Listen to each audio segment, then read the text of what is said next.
Programa Brasil do Futuro. Notícia, opinião, as personalidades mais importantes e relevantes do cenário político passam por aqui. Tudo o que você precisa para começar o dia bem informado sobre os assuntos de Ribeirão Preto, do Brasil e do mundo, da política e do governo do Partido dos Trabalhadores.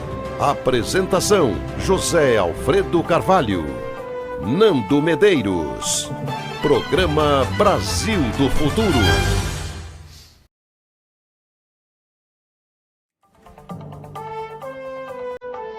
O Brasil é dos brasileiros e das brasileiras. Nosso país é soberano, um país único, que tem diversidade, riqueza e seu maior diferencial, o povo brasileiro. Milhões de brasileiros e brasileiras que acordam cedo todos os dias, que não fogem à luta, que têm orgulho do Brasil e defendem o que for melhor para si e para o crescimento do país. Um povo que sabe a importância de ter casa, luz, comida na mesa, respeito ao trabalho e dinheiro no bolso para viver com dignidade. Estamos aqui para ser o canal e a voz do maior partido de esquerda do mundo, da nossa militância, dos trabalhadores e trabalhadoras do país. Assim como o Brasil cresce, nossa comunicação cresce também. Registramos os momentos históricos do país, priorizamos as principais coberturas. Acompanhamos de perto o que muda de fato na vida do povo. A partir de hoje, o Brasil sai do mapa da fome. Aqui valorizamos o povo brasileiro. Damos voz a quem ajuda o Brasil a crescer, a quem dá a cara para enfrentar injustiças sociais, lutar por justiça tributária e defender nossos diferenciais. Quem luta para garantir educação a todos, crédito para o trabalhador e mudanças sociais de verdade. A gente respeita todos que fazem parte do nosso Brasil e te convidamos a seguir com a gente na transformação da nossa história. E com orgulho podemos dizer, somos brasileiros e fazemos parte da TV PT. Aqui brilha uma estrela.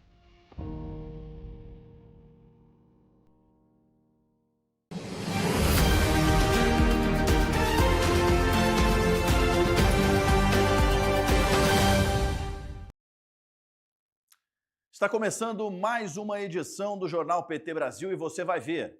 Manifestações contra a PEC da blindagem e anistia reúnem brasileiros em todos os estados e no exterior.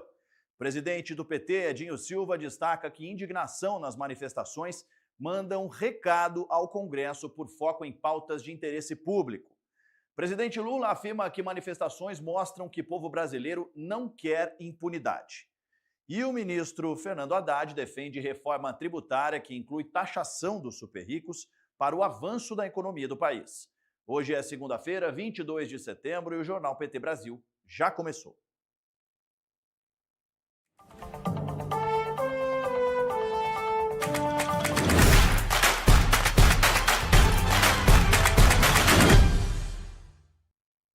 Muito boa tarde para você, seja muito bem-vindo. Estamos ao vivo via satélite pelo PT Sat, canal 1313, também pelo YouTube e a Rádio PT. Quem apresenta esse jornal com a gente em língua brasileira de sinais são Lúcia e Marilene. Comente, envie sua mensagem e sugestão, aproveite também, já se inscreva em nossos canais oficiais e ative as notificações para ficar por dentro de tudo o que acontece por aqui. A gente abre essa edição contando que nesse domingo, milhões de pessoas tomaram as ruas em todo o país contra a PEC da blindagem e o PL da anistia. A mobilização, que passou por capitais como Rio de Janeiro, Salvador, Brasília e São Paulo, foi a maior manifestação da esquerda nos últimos anos. De norte a sul, o Brasil viveu um domingo de mobilizações massivas. No Rio de Janeiro, a orla de Copacabana foi ocupada por milhares de pessoas com cartazes e faixas pela democracia. Artistas como Caetano Veloso, Djavan, Gilberto Gil, Chico Buarque e Paulinho da Viola se uniram para cantar e discursar contra os retrocessos, um encontro simbólico da música popular brasileira com a luta em defesa da democracia. Mas alguma coisa acontece no quando agora em mim. Em Salvador, Daniela Mercury puxou o ato no Farol da Barra, transformando o espaço em um grande palco de resistência. O secretário nacional de comunicação do PT, Éden Valadares, participou da manifestação na capital baiana. A Bahia contra a anistia, a Bahia contra a impunidade, a Bahia contra quem tentou golpe na democracia, contra quem planejou assassino, a Bahia contra passar pano contra criminosos. Estamos na rua pela mudança da escala 6x1, pela taxação do super rico, pela aprovação da PEC da segurança. Estamos tascando ao lado da agenda do Brasil, da agenda do povo. É o PT, os movimentos sociais, as organizações populares, os artistas, os ativistas, a sociedade civil, o povo baiano e brasileiro dizendo sem anistia para golpistas e para assassinos. Aqui em Brasília, os manifestantes se concentraram na Praça da República. Trabalhadores, estudantes e lideranças políticas denunciaram que a PEC da blindagem e o PL da anistia representam um retrocesso sem precedentes, blindando políticos investigados e anistiando crimes contra a democracia. O pernambucano Eric está de férias em Brasília e aproveitou para se juntar à manifestação neste domingo. Cheguei aqui na sexta-feira e coincidiu com esse momento, né? E eu acredito que é muito importante a gente estar participando dessas manifestações, né? A gente precisa exigir que esse congresso, né, ele possa estar aliado aos nossos interesses, né, e não aos interesses próprios de cada um. Os manifestantes também pediram o fim da escala 6x1 e a isenção do imposto de renda para quem ganha até R$5 mil por mês. Pautas que afetam diretamente a vida do povo trabalhador. Grandes atos têm a tarefa de despertar o povo brasileiro de que só na rua, só na luta, nós vamos derrotar essa maioria fascista, oportunista, bandida do Congresso Nacional. Que é um absurdo, né, o que estão passando aí no Congresso. Então, assim, a gente tem que mostrar força contra uma proposta tão indecente, né, que vem do lado de lá. Então, se não se mobilizar, passa. A gente não pode brincar, né? A gente já viu muita coisa grave passando aí nos últimos tempos, então é importante mostrar presença aqui, mostrar força. Por volta das 11h30 da manhã, a multidão seguiu pela esplanada dos ministérios até a altura do Congresso Nacional, onde sindicatos, movimentos sociais e militantes ergueram palavras de ordem contra a impunidade. O cantor Chico César embalou os manifestantes.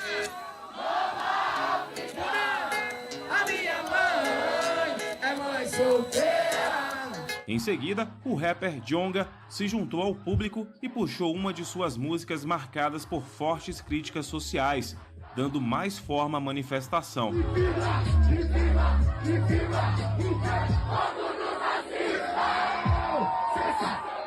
Eu acho que todo mundo, né, que acredita na democracia deveria estar aqui hoje, porque já estão abusando da nossa vontade. Sempre na calada da noite, eles estão decidindo as pautas de interesse ao povo brasileiro, estão ficando lá escondidas. Então, ou seja, né, a gente tem que lutar, mesmo por quem não está aqui hoje. O Sul também marcou força. Em Porto Alegre e Curitiba, milhares de pessoas ocuparam as ruas com faixas e bandeiras.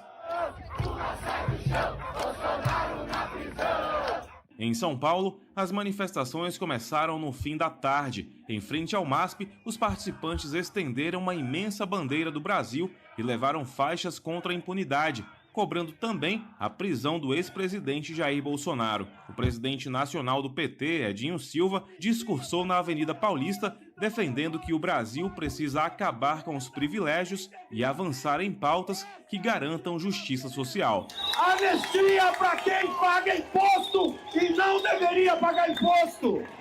Queremos anistia para trabalhadora e trabalhador pelo fim da jornada 6x1. Essa é a anistia que nós queremos. Queremos anistia para o fim do transporte pago. Queremos tarifa zero para o povo brasileiro. Essa é a anistia que nós queremos. E que a gente dialogue a partir de hoje com cada trabalhadora e trabalhador, que nós possamos criar unidade nesse país e mostrar que o povo tem mais força, que o povo unido vai impor a sua agenda no Congresso Nacional. Os atos deste domingo foram convocados por políticos, influenciadores e artistas. Foi a maior manifestação da esquerda nos últimos anos, deixando um recado claro de que as ruas seguem mobilizadas em defesa da democracia.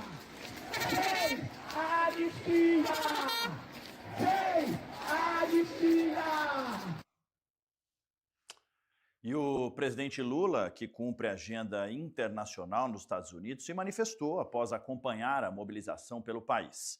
Abre aspas, estou do lado do povo brasileiro. As manifestações de hoje demonstraram que a população não quer impunidade nem anistia.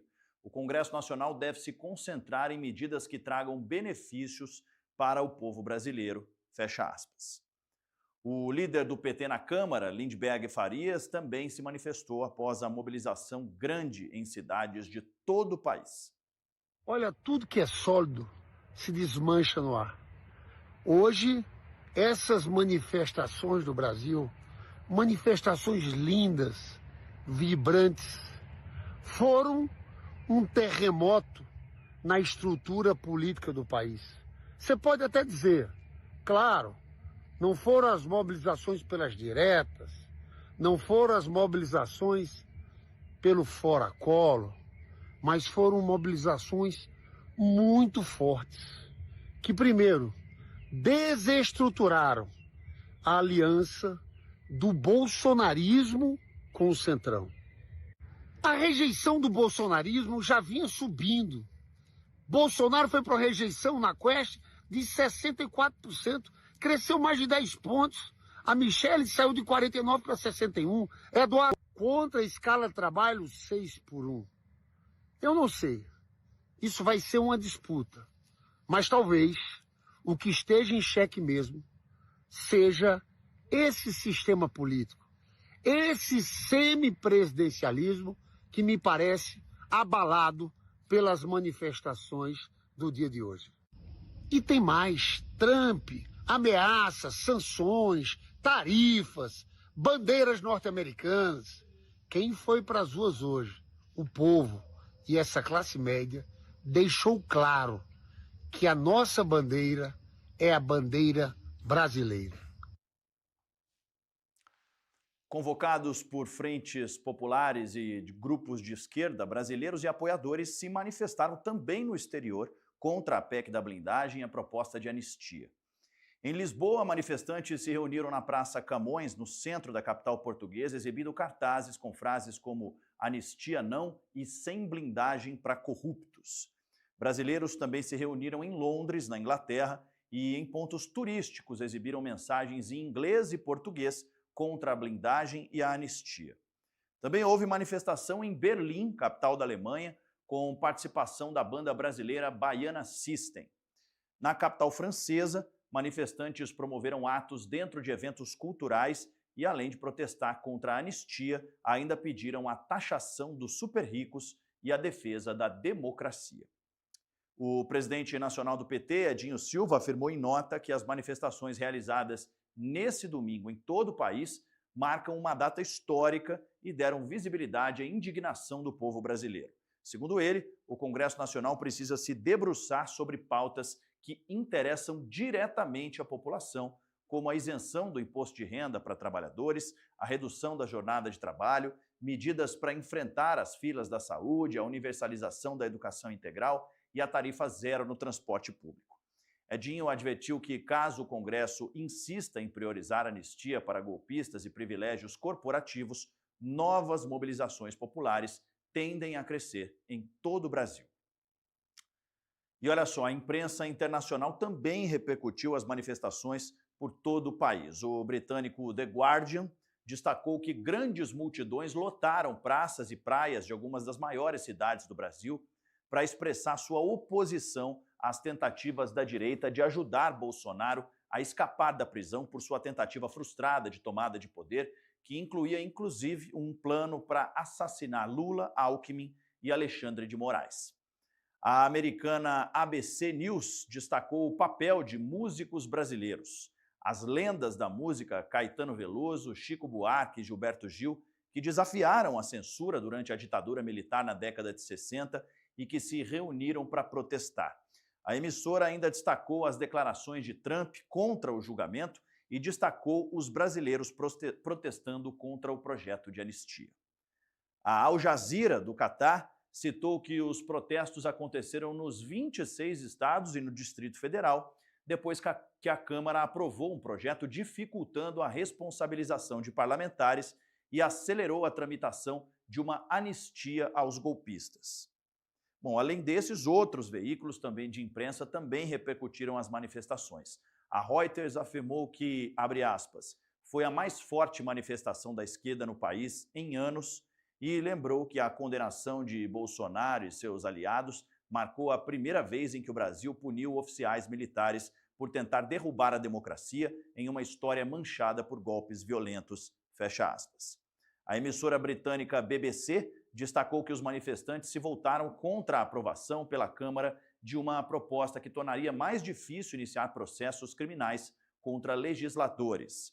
A agência France Press citou ainda a indignação dos brasileiros contra um Congresso acusado de, abre aspas, colocar seus próprios interesses acima dos problemas sociais e econômicos do país, fecha aspas. E a seguir nós falamos do programa Gás do Povo, do governo Lula. Não sai daí que a gente volta já.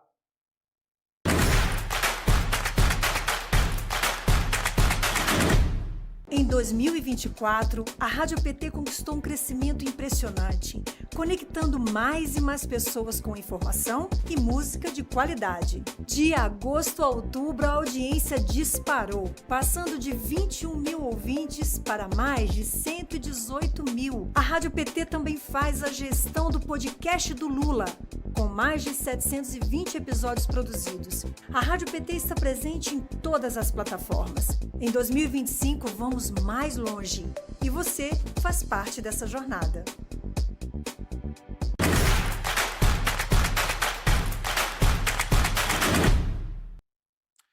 Estamos de volta com o Jornal PT Brasil e, como eu contava para vocês, o programa Gás do Povo, lançado pelo governo federal no início desse mês, vai beneficiar milhões de famílias brasileiras, mas a história do Partido dos Trabalhadores em torno dessa preocupação não é de hoje. Na reportagem que você acompanha agora, você vai saber um pouco da história do PT nessa luta e todos os detalhes sobre como o novo programa vai funcionar.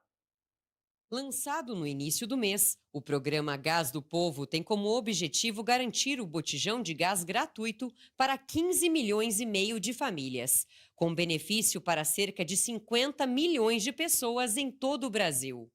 A luta em prol de programas sociais para a redução do preço do gás de cozinha já vinha sendo construída pelo Partido dos Trabalhadores ao longo de sua trajetória. Em 2021, um dos projetos de lei apresentados pela bancada do PT, este de autoria do deputado federal Carlos Aratini, do PT de São Paulo, foi referência para a criação do programa Auxílio Gás. Mais uma vitória do governo do presidente Lula, mais um avanço social. Em 2021, nós aprovamos a lei do Auxílio Gás, pleno governo Bolsonaro, no auge da pandemia, quando os preços do botijão de gás aumentavam e disparavam. Conseguimos aprovar esse projeto, mas Bolsonaro, ao invés de cumprir o que está na lei, que era atender a 17 milhões de famílias inscritas no CadÚnico, restringiu apenas as famílias com mais de 4 filhos. Com isso, ele pagou para apenas 5 milhões de famílias. Agora o presidente Lula mudou, e mudou para melhor. Resolveu ampliar o projeto, atendendo a todas as famílias inscritas no CadÚnico. Isso é o PT no governo, um PT que pensa no povo. Vamos avançar mais, vamos reeleger o presidente Lula, porque muita coisa boa ainda precisa vir. O Gás do Povo substitui e triplica o número de beneficiados do antigo Auxílio Gás. Em vez do dinheiro, a família passa a retirar diretamente o botijão de gás nas revendedoras credenciadas pelo governo federal. A mudança aumenta a eficácia, a transparência e o controle da política pública. As famílias inscritas no Cadastro Único, com renda per capita de até meio salário mínimo, podem receber o benefício com prioridade para aquelas que recebem o Bolsa Família. Para isso, é necessário que os dados do responsável familiar estejam atualizados no Cadastro Único e seu documento esteja regularizado. Haverá uma transição gradativa entre o Auxílio Gás e o Gás do Povo. A previsão é que os primeiros botijões comecem a ser entregues ainda em novembro deste ano. Em março de 2026, o novo programa deve alcançar 15 milhões e meio de famílias. O beneficiário vai retirar os botijões diretamente nas revendas credenciadas mais próximas de sua moradia. A autorização para a retirada será adquirida das seguintes formas: através do aplicativo do programa, com o uso do Vale Digital, por meio do cartão específico para o programa, pelo QR Code disponibilizado nas agências da Caixa Econômica Federal ou com o cartão do Bolsa Família. A gratuidade será concedida no momento da compra, mediante validação eletrônica na revenda habilitada. Não haverá, portanto, qualquer pagamento em dinheiro na retirada. As revendas que quiserem participar do programa deverão se credenciar de forma voluntária na Caixa Econômica Federal e cumprir requisitos de identidade visual padronizada, além de estarem aptas para operar com o Vale Eletrônico. O Gás do Povo será financiado integralmente com recursos orçamentários públicos. Para 2025, esses recursos já estão previstos na Lei Orçamentária Anual, com 3 bilhões 570 milhões destinados para o programa. Vale destacar que o botijão será gratuito para todos os beneficiários, que só terão que arcar com o custo da entrega se desejarem receber o botijão em casa. E em uma conferência na manhã desta segunda-feira, o ministro da Fazenda, Fernando Haddad, falou sobre a importância de discutir o avanço da discussão da reforma tributária no Congresso Nacional para o crescimento do país. Aumentando o PIB potencial do país, que também nós vamos resolver a questão. E as reformas que estão sendo feitas, a começar pela tributária, ela é gigantesca. O Brasil vai viver um momento, quando a reforma tributária entrar em operação, com o sistema totalmente digital, nós vamos entrar em outra fase do desenvolvimento brasileiro, desonerando investimentos, desonerando exportações, ampliando a cesta básica, melhorando a distribuição de renda. Nós temos muitas oportunidades. Agora, é uma construção política. Isso exige muito diálogo. Mas eu acredito que, até aqui, eu nunca reclamo do Congresso, porque ele não me deu 100% do que eu pedi, mas ele me deu 70%. É um bom índice, entendeu? Se a gente continuar, se as próximas gestões continuarem perseverando, nós vamos chegar num patamar de equilíbrio das contas de desenvolvimento sustentável. Agora, é bonito você fazer a construção política. Você tem que chegar para os caras, chamar os caras e conversar. Olha aqui, Hugo, olha aqui, Arthur, olha aqui, Pacheco, olha aqui, Alcolumbre. Vamos fazer. Tem coisa para fazer. Você não consegue votar devedor com Tomás há 8 anos. Precisou da operação da REAG para a turma tomar um susto e votar o devedor com Tomás? Faz quantos anos que nós estamos dizendo que está cheio de picareta fazendo barbeiragem com combustível? Todo mundo sabe. Todo mundo sabe. A polícia sabe, a Receita sabe, todo mundo sabe. Aí você fala, porra, vota esse troço. Nós vamos fazer quem não paga pagar, em vez de onerar a sociedade com combustível ruim e caro. E concorrência desleal com quem é sério. Então nós estamos falando de um país complexo. Não estamos falando, esse país, se não fosse complexo, tinha 50 mil dólares de renda per capita por ano. Ele é complexo, por isso que tem 20. Nós temos que convencer as pessoas a fazer o certo. Fazer cada vez mais certo as coisas. Zelar pelo dinheiro público, não deixar os lobbies operarem como operam, fazer tudo à luz do dia, ser transparente, ter coragem de enfrentar, porque são uma minoria que você precisa enfrentar. A grande maioria da população quer o bem desse país.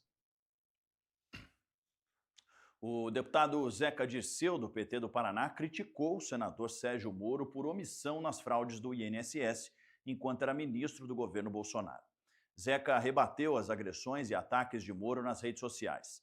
O deputado destacou que Moro mudou normas a partir do Ministério da Justiça, que também coordenava o Ministério do Trabalho para facilitar que as associações pudessem fazer o desvio de verbas do INSS. Zeca Disseu relembrou que a fraude no INSS só parou quando o presidente Lula tomou ações para combatê-la. Até o momento, o INSS já devolveu 1,3 bilhão a 70% dos aposentados e pensionistas que tiveram descontos ilegais de seus benefícios. Durante entrevista ao programa Papo de Crente, o presidente Lula desmentiu fake news sobre não apoiar as igrejas e afirmou que governa para todos. Primeiro, pastor, eu não tenho o hábito de fazer política tentando dividir a sociedade por religião. Eu tento, juntar todo o povo brasileiro, respeitando todas as religiões, e conversar com as pessoas sobre políticas públicas que o Estado brasileiro tem que fazer.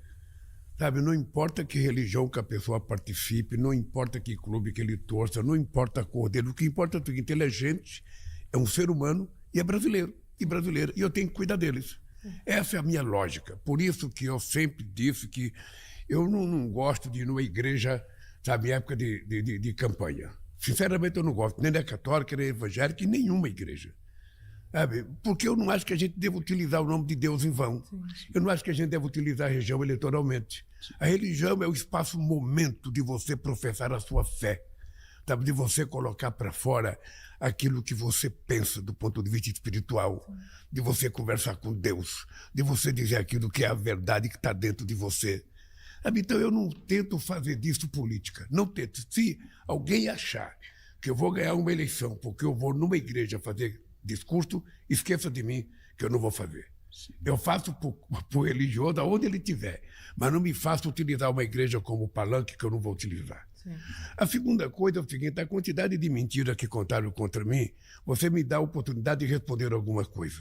Só para você ter ideia, em dezembro de 2003, meu primeiro ano de mandato aqui, nós sancionei a lei, uma lei dando segurança jurídica para as igrejas que foram reconhecidas como pessoas jurídicas de direito privado. Isso permitiu fazer valer seus estatutos, dando às igrejas liberdade para organização, estruturação interna e funcionamento. Isso foi em 2003. Mas se não bastasse isso, em 2009, eu sancionei a lei que oficializou, setembro, como a Lei 12.025, colocando no calendário oficial do Brasil a Marcha com Jesus. É importante que as pessoas saibam que fui eu que sancionei essa lei. E agora, em 2023, eu sancionei a Lei da ausência do vínculo trabalhista e atividade religiosa. O que diz essa lei? A Lei 16.647 exclui o vínculo empregatício de quaisquer trabalho realizado com vocação ou cunho religioso ou entidade religiosa de qualquer denominação. Isso permitiu reduzir a insegurança jurídica na relação entre igrejas, seus pastores e seus líderes.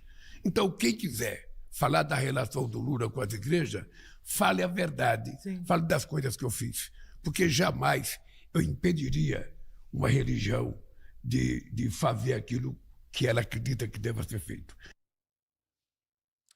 Hoje, às 16h, tem mais um episódio do programa TV Elas por Elas. A nossa convidada é a vereadora de Belo Horizonte, Luísa Dulce.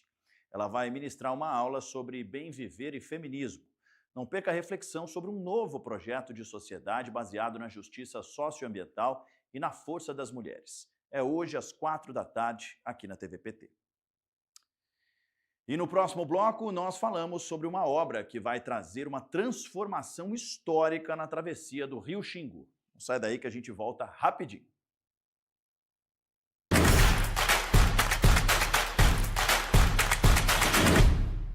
Ô filha. Pai. Eu queria tanto estar aí com você para ver o nascimento do meu neto. Tudo bem, pai. Você vai estar bem aqui. Filha, eu não podia perder esse momento, eu vim voando. Essa é uma das milhares de histórias de aposentados que voaram pelo programa Voa Brasil. Se você tem histórias para viver, vá voando. Brasil, união e reconstrução.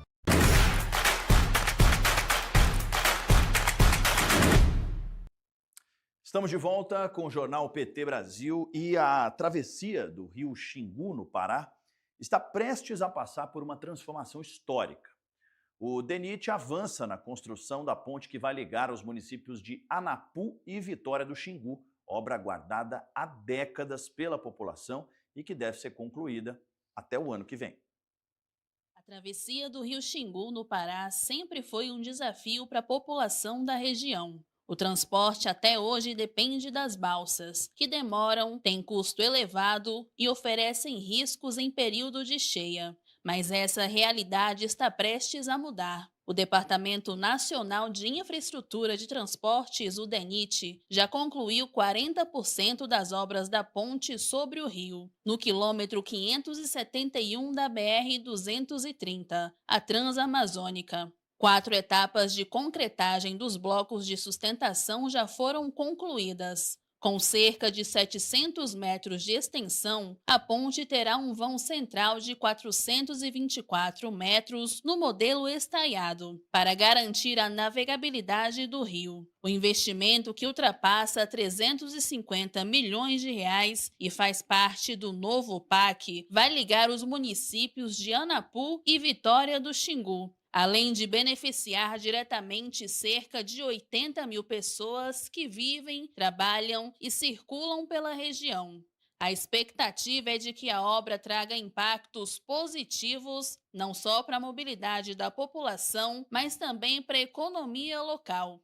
Produtores rurais, comerciantes e motoristas que dependem da BR-230 terão mais segurança e agilidade no escoamento da produção. E esse não é um investimento isolado. O governo do presidente Lula vem ampliando a infraestrutura da região com diversas obras. Já foi concluído o asfalto entre Novo Repartimento e Itupiranga. Seguem em andamento as obras da BR-422, que ligam o repartimento a Tucuruí. E no verão de 2025 está previsto o início do asfaltamento do trecho entre Rurópolis e Medicilândia. A previsão é de que a ponte do Xingu seja concluída até o fim de 2026. O empreendimento vai reduzir o tempo de deslocamento, dar mais segurança às travessias e fortalecer a integração da Transamazônica. Para o governo federal, a obra é estratégica para impulsionar a logística, facilitar o escoamento da produção e ampliar as condições de desenvolvimento econômico da região. E no Café PT de hoje você viu uma entrevista com a professora Gisele Citadino sobre os ataques contra a democracia praticados pelo ex-presidente Jair Bolsonaro, os condenados pela tentativa de golpe contra o Brasil e os golpistas do 8 de janeiro. O 8 de janeiro não causou surpresa a ninguém. Tanto porque era um golpe, em alguma medida, anunciado, desde que Bolsonaro assume o poder, já no próprio ano de 2020, já no 2019, há algumas manifestações de Bolsonaro no sentido de, especialmente no sentido de criticar o nosso processo eleitoral, basicamente a urna eletrônica. Logo em seguida, ele começa a se manifestar no sentido de desrespeitar o poder judiciário. Ele faz lives em que ele, digamos assim, ele não só ataca muitas minorias no Brasil, né? Ele ataca mulheres, ele ataca pretos, mas ele basicamente ataca a própria democracia. Claro que em 2022 eles escalam esse discurso golpista de uma forma extraordinária. Né? Eles começam a afirmar com muita clareza que, dependendo do resultado das urnas, esse resultado não seria respeitado. Eles começam a atacar não só o ministro Alexandre de Moraes, mas eles começam a atacar com muito mais força a instituição do Supremo Tribunal Federal. Então, não havia muita dúvida por parte do Bolsonaro e, digamos assim, do núcleo bolsonarista, que o golpe de janeiro, o golpe do 8 de janeiro, seria tentado. A grande novidade nisso tudo é isso que você acaba de mencionar, é a condenação por parte do Supremo Tribunal Federal. O ministro das Relações Exteriores, Mauro Vieira, confirmou na sexta-feira que a negociação do acordo comercial entre o Mercosul e a União Europeia está concluída. A confirmação foi feita em entrevista coletiva com a alta representante da União Europeia para os Negócios Estrangeiros e a Política de Segurança, Kaja Kallas. A expectativa é de que o acordo seja assinado em dezembro, durante o encontro da cúpula do Mercosul no Brasil. O acordo foi concluído já a negociação e agora nos falta a assinatura. Para que houvesse assinatura, era necessário que do lado da União Europeia o acordo seja traduzido em todas as línguas dos 27 países membros, seja submetido ao Conselho, que está ocorrendo nesse momento, e há uma discussão do acordo, do seu conteúdo, e depois disso entendemos que poderá ser assinado por ocasião da cúpula do Mercosul no Brasil. O presidente Lula sancionou a lei que cria o selo Cidade Mulher. O selo é uma distinção que será entregue anualmente aos municípios que se destacarem na adesão a políticas públicas para as mulheres. Em cada cidade, a adesão a políticas públicas para as mulheres será avaliada pelo cumprimento e engajamento das políticas. Entre os critérios estão a busca da igualdade efetiva entre mulheres e homens, combate a todas as formas de discriminação, universalidade dos serviços e dos benefícios ofertados pelo Estado, participação ativa das mulheres em todas as fases das políticas públicas e transversalidade como orientação em todas as políticas públicas. Também será avaliado o cumprimento das determinações do Pacto Nacional pelo enfrentamento à violência contra as mulheres, com ações voltadas ao combate à exploração sexual de meninas e adolescentes e ao tráfico de mulheres, além da promoção dos direitos humanos das mulheres em situação de prisão. E o presidente Lula está nos Estados Unidos, onde participa da abertura da 80ª Assembleia Geral da ONU. Como tradição, desde 1955, o Brasil será o primeiro Estado membro a discursar na abertura do debate geral. Lula vai falar logo após os discursos do secretário-geral das Nações Unidas, Antônio Guterres, e da presidente da 80ª Assembleia Geral, Ana Helena Baerbock. Nessa segunda, Lula já cumpre, então, a agenda em Nova York, quando se reúne com outros líderes globais da sede da ONU para discutir a situação da Palestina. A Conferência Internacional de Alto Nível para a Solução Pacífica da Questão da Palestina e a implementação da solução de 2 estados está marcada para acontecer hoje à tarde, então, às 3 horas, no horário local, e 4 horas aqui no Brasil. O encontro foi convocado pela França e Arábia Saudita e o governo brasileiro espera que o momento sirva de oportunidade para que mais países reconheçam a Palestina como um Estado. Na sequência disso, às 6 horas, então, o presidente Lula se encontra com o rei e a rainha da Suécia. Na quarta-feira, o presidente participa da 2ª edição do evento em defesa da democracia e contra o extremismo, acompanhado de representantes de cerca de 30 países. Além do Brasil, lideram a iniciativa os presidentes do Chile, Gabriel Boric, e da Espanha, Pedro Sánchez. Ainda na quarta-feira, o Brasil preside um evento sobre crise climática, juntamente com o secretário-geral da ONU, Antônio Guterres. E o Jornal PT Brasil de hoje fica por aqui. Muito obrigado pela sua companhia. Eu te espero amanhã, no mesmo horário, você já sabe. Continue com a gente e até lá. Tchau!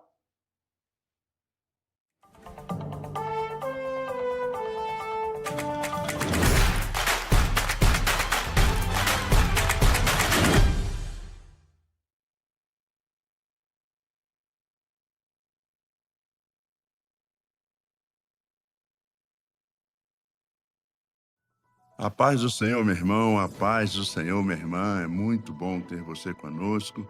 Que Deus abençoe a sua vida, toda a sua família.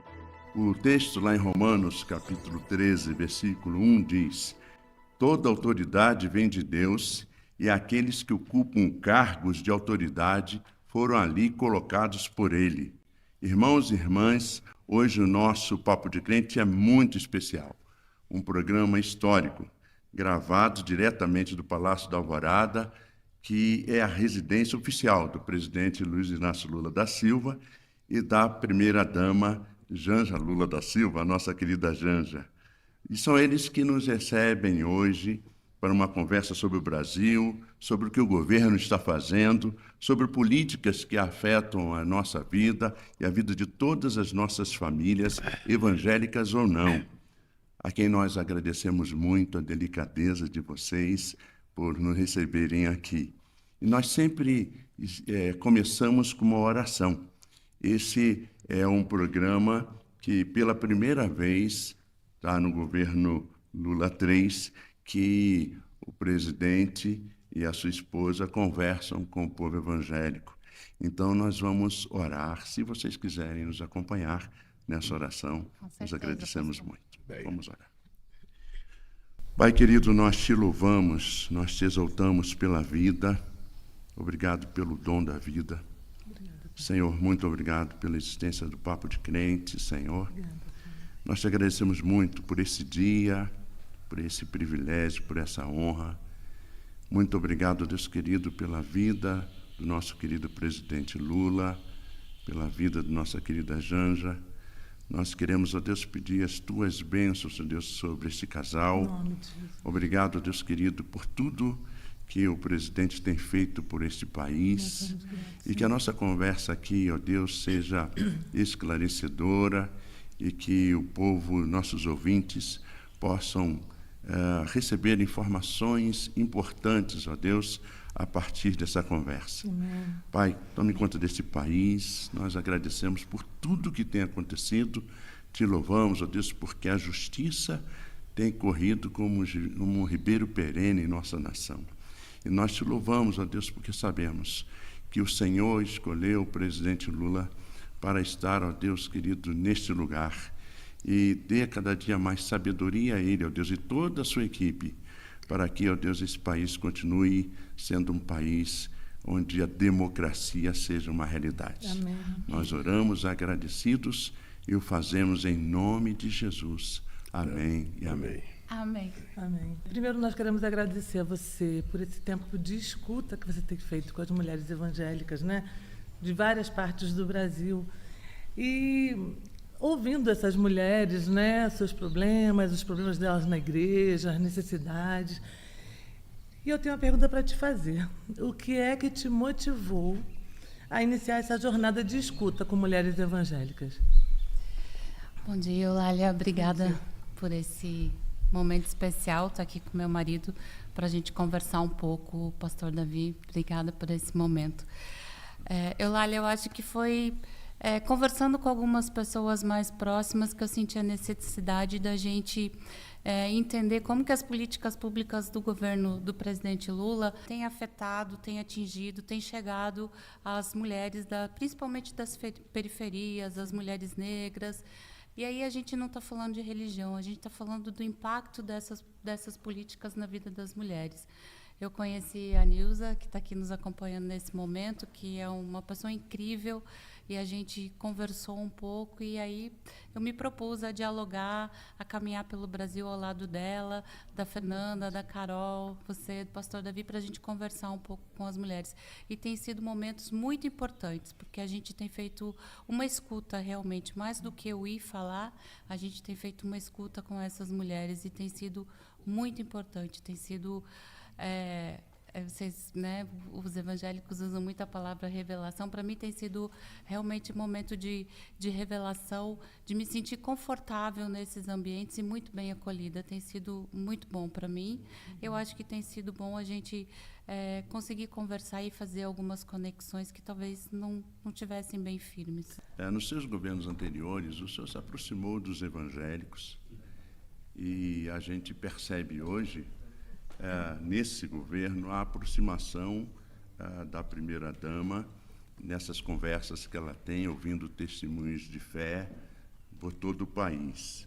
Durante a campanha eleitoral, muita gente dizia que só ia fechar as igrejas. Verdade. Eu não conheço, eu não sei, mas quantas igrejas o seu governo já fechou?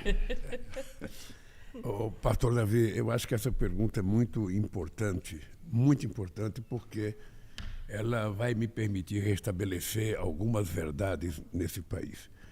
Primeiro, pastor, eu não tenho o hábito de fazer política tentando dividir a sociedade por religião. eu tento, sabe, juntar todo o povo brasileiro, respeitando todas as religiões, e conversar com as pessoas sobre políticas públicas que o Estado brasileiro tem que fazer. Sabe, não importa que religião que a pessoa participe, não importa que clube que ele torça, não importa a cor dele, o que importa é o seguinte: ele é gente, é um ser humano e é brasileiro e brasileira, e eu tenho que cuidar deles. Essa é a minha lógica. Por isso que eu sempre disse que eu não gosto de ir numa igreja, sabe, em época de campanha. Sinceramente, eu não gosto nem da católica, nem da evangélica, e nenhuma igreja. Sabe? Porque eu não acho que a gente deva utilizar o nome de Deus em vão. Sim. Eu não acho que a gente deve utilizar a religião eleitoralmente. Sim. A religião é o espaço, momento de você professar a sua fé, sabe? De você colocar para fora aquilo que você pensa do ponto de vista espiritual, sim, de você conversar com Deus, de você dizer aquilo que é a verdade que está dentro de você. Sabe? Então eu não tento fazer disso política, não tento. Se alguém achar que eu vou ganhar uma eleição porque eu vou numa igreja fazer discurso, esqueça de mim, que eu não vou fazer. Sim. Eu faço para o religioso aonde ele estiver, mas não me faço utilizar uma igreja como palanque, que eu não vou utilizar. Sim. A segunda coisa é o seguinte: a quantidade de mentiras que contaram contra mim, você me dá a oportunidade de responder alguma coisa. Só para você ter ideia, em dezembro de 2003, meu primeiro ano de mandato aqui, sancionei a lei, uma lei, dando segurança jurídica para as igrejas que foram reconhecidas como pessoas jurídicas de direito privado. Isso permitiu fazer valer seus estatutos, dando às igrejas liberdade para organização, estruturação interna e funcionamento. Sim. Isso foi em 2003. Mas se não bastasse isso, em 2009, eu sancionei a lei que oficializou, sabe, setembro, como a Lei 12.025, colocando no calendário oficial do Brasil a Marcha com Jesus. Sim. É importante que as pessoas saibam que fui eu que sancionei essa lei. E agora, em 2023, eu sancionei a Lei da ausência do vínculo trabalhista e atividade religiosa. O que diz essa lei? A Lei 16.647 exclui o vínculo empregatício de quaisquer trabalho realizado com vocação ou cunho religioso ou entidade religiosa de qualquer denominação. Isso permitiu reduzir a insegurança jurídica na relação entre igrejas, seus pastores e seus líderes. Então, quem quiser falar da relação do Lula com as igrejas, fale a verdade, sim, fale das coisas que eu fiz, porque jamais eu impediria uma religião de fazer aquilo que ela acredita que deva ser feito. Então eu mantenho, de vez em quando eu sei e fico sabendo dessas mentiras, de vez em quando eu fico sabendo que algum pastor falou outra coisa, falou que o Lula fechou a igreja, que o Lula não sei das contas, ou seja, a minha crença, Davi, é que Deus está em todo lugar. E Deus está vendo quem está mentindo ou quem está falando a verdade. Sim. E eu espero que a sabedoria de Deus passe na cabeça dessas pessoas para fazer as pessoas entenderem corretamente quem é que está falando a verdade e quem é que está mentindo. Porque a única razão pela qual eu votei a ser candidato a presidente da República desse país é porque eu tenho um compromisso de fé de ajudar esse povo pobre brasileiro. Todo mundo sabe, Davi, ninguém tem dúvida. Eu governo para todo mundo, mas eu tenho uma preferência pelo povo mais necessitado, que é quem precisa do Estado. E aí é que entram todas as políticas públicas do nosso governo, que eu espero que a gente possa discuti-las aqui, muito à vontade. Mas então a minha relação com a igreja é essa. É a relação verdadeira, não tem mentira, não tem uso eleitoral das igrejas, não tem uso eleitoral da religião, sabe? Que eu jamais me permitiria utilizar a religião, sabe, como política. Jamais. A Bíblia diz, Janja, que o generoso será abençoado, porque reparte o seu pão com o pobre. Nós queremos saber sobre as cozinhas comunitárias sustentáveis e o gás do povo. Você sorriu, né? Que prazer. Como vão melhorar a vida de quem realmente tem fome, né? Como que chega a essas pessoas o projeto? Eu sorri, Eulália, porque talvez o gás do povo que o presidente Lula lançou na semana passada, a gente fez um evento muito bonito em Belo Horizonte. Eu até falei naquele momento para ele que atrás de cada gás de cozinha tem uma mãe de família, tem uma mãe que está batalhando para dar de comer para os seus filhos, que às vezes tem que cozinhar no fogão com os tijolos amontoados, colocar a lenha ali para poder cozinhar para os seus filhos. Então, talvez esse seja um dos programas mais importantes desse terceiro mandato. E isso significa também combater a fome e a pobreza. Então, acho que eu fiquei muito feliz com o programa do Gás do Povo. Eu acho que as mulheres desse país vão ter um pouquinho mais de segurança no cozinhar, não ter problemas respiratórios com fumaça e tudo isso. E as nossas cozinhas comunitárias sustentáveis, que a gente também está trazendo, né, uma tecnologia social das cozinhas solidárias, que vocês sabem que na pandemia foram importantíssimas para poder manter algumas famílias naquele momento muito difícil para o Brasil, né, em que o governo negacionista que tínhamos se negou a enfrentar a pandemia como devia ser. E eu falo isso com propriedade, porque eu perdi minha mãe na pandemia, então nós perdemos um companheiro de trabalho aqui na pandemia, e então eu estou num lugar de fala para isso.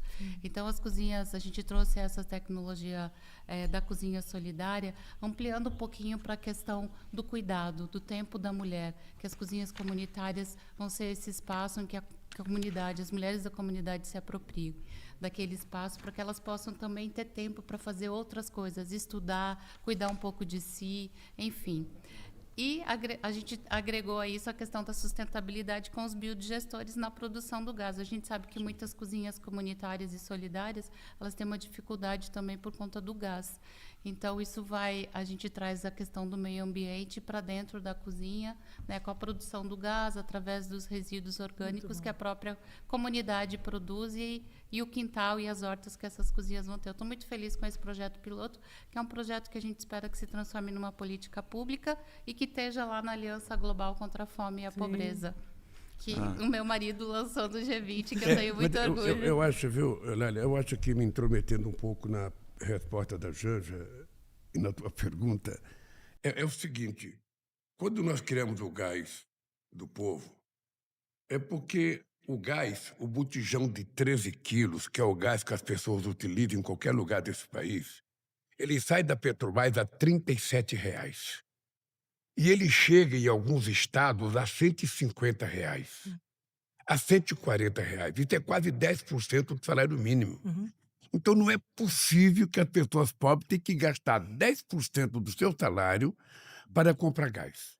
E as pessoas não podendo comprar, as pessoas vão fazer fogão de lenha. Mas não é fogão de lenha como aquele que a gente conhece, que tem alto, que tem várias bocas, que tem... Não. Muitas vezes é 4 ou 5 tijolos, sabe, uma grade em cima, correndo perigo de vida, correndo perigo de se acidentar, ou muitas vezes é colocar álcool, sabe, para cozinhar. Então, nós resolvemos fazer uma coisa. Nós vamos financiar quase 17 milhões de famílias nesse país que estão no Cade Único, vão receber o gás de graça. De graça.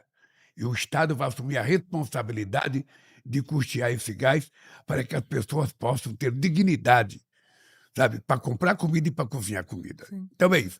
Outra coisa que nós fizemos para ajudar o povo pobre foi energia elétrica. Nós agora no Brasil, quem consome até 80 kW de energia por mês não paga nada. Quem consome até 120 paga apenas a diferença. Para quê? Para que a gente possa garantir que sobre mais dinheiro para a pessoa poder comprar o que comer. Tá? Então, essas são medidas que a gente está tomando, que era para atender aquilo que é o cerne da questão, aquilo que é o mais difícil para o povo pobre. Ou seja, você não ter gás.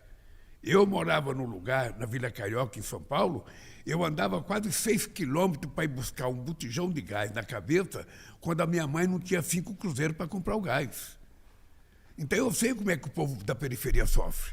Eu sei como é que a gente sofre quando passa o cara do caminhão do gás gritando lá e você não tem o dinheiro para pegar o gás. Aí depois você tem que descer o morro. Muitas vezes o crime organizado se mete nisso e passa a intermediar o gás. Então nós criamos essas políticas para ver se a gente consegue fazer com que esse povo mais humilde sofra menos. Sabe? Então eu tenho certeza que isso são políticas de forma, sabe, de atingir o coração do problema no Brasil. Os mais pobres precisam ser protegidos. E os mais pobres normalmente são moradores da periferia, são pessoas negras, sabe, que são mais humilhadas, que eu chamo essas pessoas de os invisíveis. Ou seja, a classe política não as vê. Ele só passa a ter importância na época das eleições, que vai todo mundo falar com os pobres na periferia, todo mundo tal. Aí, quando termina as eleições, eles esquecem os pobres e vão jantar com os ricos. Então, essas políticas é para atender aquelas pessoas que eu considero invisíveis. E, para mim, eles são visíveis e eu quero enxergá-los, em primeiro lugar. Depois eu vejo os outros. Pois eu tive fome e vocês me deram de comer. Tive sede e vocês me deram de beber. Fui estrangeiro e vocês me acolheram. Necessitei de roupas e vocês me vestiram. Estive enfermo e vocês cuidaram de mim. Estive preso e vocês me visitaram. Isso foram palavras de Jesus. Como que o governo imagina erradicar a fome, de fato, desse país, ou, pelo menos, transformar essa política numa política mais duradoura? Porque nós saímos da lista da fome, retornamos à lista, saímos novamente agora, não é? E a gente não sabe como que a gente vai conseguir segurar isso. Davi, não tem milagre nisso. Isso tem que ter compromisso e opção política do governante. Porque é o seguinte, o orçamento da União é um bolo de dinheiro que o governo arrecada de todas as pessoas que contribuem. Na hora de dividir esse dinheiro é que você tem que ter lado. Se você não tem um olhar carinhoso para o povo mais pobre, os ricos vão ficar com a grande parte desse dinheiro. Olha, por que tem muita gente ainda da classe rica, que não gosta do governo, que odeia o governo? É porque nós investimos aproximadamente 400 bilhões de reais em política de inclusão social. E essa gente, eu gostaria que o dinheiro fosse para eles, fosse para pagamento da taxa de juros, e não para os pobres. Para que pobre quer dinheiro? Para comer? Deixa o pobre passar fome, é assim que eles pensam. E eu não estou inventando uma história, isso é a história do Brasil. É a história do Brasil. Veja, nós acabamos com a fome em 2014, reconhecido pela FAO. Eu voltei para presidente em 2023, tinha 33 milhões de pessoas passando fome outra vez. Em 2 anos e meio, pastor, nós acabamos outra vez com a fome. Agora, para que a fome seja terminada definitivamente, é preciso que haja uma consequência de políticas públicas que eleve o salário mínimo, que eleve o padrão salarial da classe trabalhadora, que eleve o nível de empregabilidade nesse país, que a gente tenha sustentabilidade na relação com os microempreendedores para que eles tenham direito. Ou seja, se a gente não cuidar disso, entra um outro cara qualquer, mentiroso, e acaba. E acaba. Você sabe que para destruir é muito mais fácil do que construir. Para fazer uma casa, você leva anos. Para destruir, basta uma chuva. Então, é importante que a gente tenha noção. Qual é a tese que eu inventei? Ou seja, se você não colocar o pobre no orçamento da União, não acaba com a pobreza. Eu vou dizer uma coisa que eu fiz agora, pastor, o pé de meia. O pé de meia, o que nós descobrimos, Eulália? Nós descobrimos que 480 mil meninas e meninos do ensino médio desistiam da escola para ajudar no orçamento familiar. Aí eu recebi essa informação do meu ministro da Educação. Eu tinha que tomar a seguinte decisão. Não tem dinheiro, eu não vou fazer nada. Ou eu vou procurar dinheiro, eu vou fazer. O que eu fiz? Eu fui atrás de dinheiro. E hoje nós damos o pé de meia para 4 milhões de jovens que recebem R$200 por mês, mais 1.000 no final do ano, durante 3 anos seguidos, até terminar o ensino médio. Quando ele terminar, ele pode ter R$1.000 na conta dele, R$9.000 na conta dele. Tá? Se ele gastar para comida, tudo bem, mas esse R$1.000 ele não pode gastar. É uma poupança para quando ele terminar o ensino médio. Olha, muita gente diz, o Lula está gastando dinheiro. Eu não estou gastando, eu estou investindo. Gastar, eu vou gastar o dia que eu tiver que fazer cadeia para cuidar desses jovens, se cair no crime organizado, se a gente não der educação para ele. Então eu faço isso com a maior tranquilidade, porque tudo que eu faço na vida, Davi, não tem nada de teoria na minha vida, é tudo prática. É tudo prática. Se você quiser saber um cara que já acordou 10 horas da noite, meia-noite, com 1 metro de água dentro de casa, eu já acordei muitas vezes. Eu sei o que é você acordar com rato, com barata, boiando na beira da tua cama, você ter que levantar, tirar sua mãe, sabe, levantar a geladeira, levantar o fogão. Depois que passa a chuva, você limpa, tem um palmo de barro, você tira aquele palmo de barro, um monte de sanguessuga na tua perna. Quando você limpa aquilo, vê outra chuva e enche tudo outra vez. Eu sei o que é isso. Eu vivi muitas enchentes na minha vida.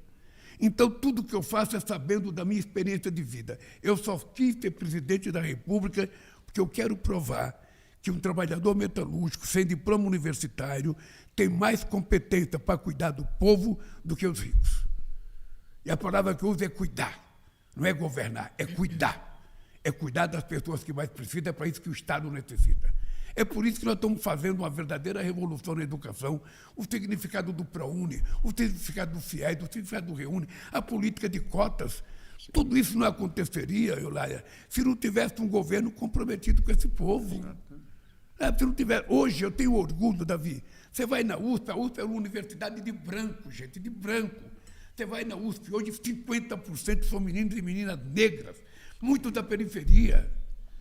Qual é o milagre do ProUni? Foi tirar meninos pobres da periferia da escola pública e fazê-los doutor. Você não sabe, Davi, a coisa mais extraordinária que eu encontro por esse país afora são as mães chorando e me agradecendo. Obrigado, Lula, obrigado. A minha filha virou médica, a minha filha virou dentista, a minha filha virou engenheira, a minha filha virou jornalista. Não tem nada mais gratificante do que uma mãe poder dar para o seu filho ou para a sua filha uma formação superior. E por que eu faço isso, Davi? Porque eu não tive um curso superior. Eu não tive oportunidade. E eu quero que o filho dos pobres tenha oportunidade.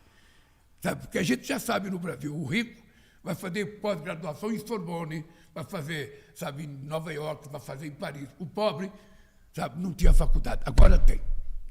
Vou contar uma coisa para vocês. Você acredita, Davi, que eu sou o único presidente da história do Brasil que não tem um diploma universitário? E sou o presidente que mais fiz universidade na história desse país e mais fiz institutos federais? Tudo isso porque eu quero que o filho do trabalhador e o filho dos mais humildes, o filho da dona de casa, o filho da empregada doméstica, sabe, tenha a oportunidade de disputar uma vaga na universidade com os filhos de qualquer outra pessoa. É isso que eu quero. Ninguém pode ser separado pelo berço que nasceu. Cabe ao Estado dizer, o filho do pastor Davi vai disputar uma vaga com o dono da Volkswagen. Sim. E vença quem for melhor. E o que o governo tem que fazer é dar oportunidade. E é assim que a gente trabalha para fazer com que a gente torne esse país mais justo. Acabar com a fome é só uma coisa, mas você tem que acabar com o analfabetismo, você tem que acabar com a exploração contra a mulher, você tem que acabar com a violência contra a mulher, você tem que acabar... Então, nós acabamos, por exemplo, aprovamos a lei da igualdade salarial. Ou seja, o que é que nós aprovamos? A mulher, exercendo a mesma função de homem, ela tem que receber o mesmo salário. Exatamente. Pensa que é fácil? A lei existe, mas tem muito patrão que já entrou na justiça. Contra. Então, é uma guerra todo dia. Você veja, a Constituição de 34, aquilo que estava nas obrigações sociais não foi regulamentado. A de 46 não foi regulamentado. E a nossa agora também não é regulamentada. Pega a Constituição e veja todos os direitos sociais. Não é regulamentada. Por quê? Porque a maioria dos deputados não são trabalhadores, não tem compromisso com os trabalhadores. São gente de classe média alta, sabe que pouco está ligando para o povo. Essa é a verdade. Então, se a gente não fizer essa discussão, a gente não resolve o problema do Brasil. Sim. O problema do Brasil é mais profundo. O problema do Brasil nós temos que fazer como aconteceu na África do Sul. Um dia, os negros descobriram que era preciso liberdade. E com a liberdade, os negros eram a maioria, eles tinham que eleger um negro presidente da República e eleger o Mandela. Sim, tá? Exato. O povo pobre nesse país tem que saber que a maioria é pobre. Uhum. E não é possível imaginar que um rico vai fazer por eles o que eles têm que fazer. Você sabe o que eu digo para a juventude, Davi? Eu digo para a juventude o seguinte, olha, eu sei que você é muito cético com relação à política. Tem uma idade na vida da gente que a gente não acredita em nada. A gente não quer nem pensar em aposentadoria porque a gente pensa que nunca vai se aposentar. A gente não quer nada porque a gente acha que o mundo não vai acabar. Então, eu tenho dito para o jovem, olha, quando você estiver descrente de tudo, quando você achar que não tem político que preste, não tem prefeito que preste, não tem governador que preste, não tem deputado que preste, ainda assim, meu filho, não desista da política, porque a desgraça de quem não gosta de política é que é governado por quem gosta. E se quem gosta for uma pessoa contra ele, ele está azarado, ele nunca vai resolver o problema dele. Então, entre você na política, jovem. Entre. O político bom que você quer está dentro de você. Sabe, o político inteligente é você. O político honesto é você. Então, não fuja da tua responsabilidade. Foi assim que eu tomei consciência política, Davi. E foi assim que eu criei um partido, foi assim que eu sou presidente da República e é assim que eu governo. Eu digo sempre o seguinte, o meu coração é um coração de mãe. Eu sempre pego uma mãe como exemplo, porque não tem nada mais doce do que uma mãe. Ou seja, uma mãe, se ela tiver 10 filhos, ela gosta dos 10. Mas se tiver um fragilizado, é aquele que ela vai dar um dengo maior. Sim. Aquele que ela vai fazer um cafuné. Então é assim que nós vamos acabar com a fome definitiva nesse país. É cuidando do povo mais necessitado e colocando eles no centro das nossas decisões. Que eu tenho 2 filhos na Universidade Federal, graças à política de cota. Minha filha está indo para o mestrado. Eu sou uma dessas mães gratas aí, que choro porque eles não estariam se eu tivesse que pagar a universidade para cada um deles. Eu quero também dizer, eu tenho um filho médico. Olha, que bonito. E tenho a Letícia, que é advogada, os 2 formados na UERJ, e a gente também agradece muito as políticas públicas desse país. É isso, Davi, é isso que me faz crer que o povo pobre não precisa de favor, só precisa de oportunidade. É verdade. Sabe, aquela mulher que está nos ouvindo agora, essa hora, 10 horas da manhã, que ela está, quem sabe, fazendo algum serviço dentro de casa, quem sabe conversando com o filho, quem sabe preparando o filho para alguma coisa. Sabe, essa companheira, o que nós precisamos garantir para ela? Que ela vai ter aquilo que ela precisa, ela vai ter que ter uma casinha para morar, ela vai ter que ter, sabe, uma renda mensal. O menino tem que ter direito a uma escola de qualidade. É por isso, olha, que nós estamos fazendo agora escola de tempo integral. Sabe, nós queremos que a escola seja de tempo integral para a criança ficar o dia inteiro na escola. Para a criança não ficar vulnerável na rua, para ser vítima de uma bala perdida, para ser vítima de ser cooptado por um traficante. Ou seja, nós queremos a criança na escola para aprender tudo, aprender música, aprender a dançar, aprender a cantar, aprender a fazer o que ela quiser. Porque assim a gente vai estar construindo um país competitivo. Um país em que a gente não vai ter vergonha nem medo de nenhum país do mundo. Esse país está na nossa mão, pastor. Eulália, esse país está na nossa mão. Sua filha pode construir o país que você começou a construir. Sim. Esse que é o nosso desejo, esse que é o nosso sonho. É uma questão muito séria para nossas meninas, né? Nem sempre elas conseguem ter absorventes, isso impede que elas cheguem ao colégio.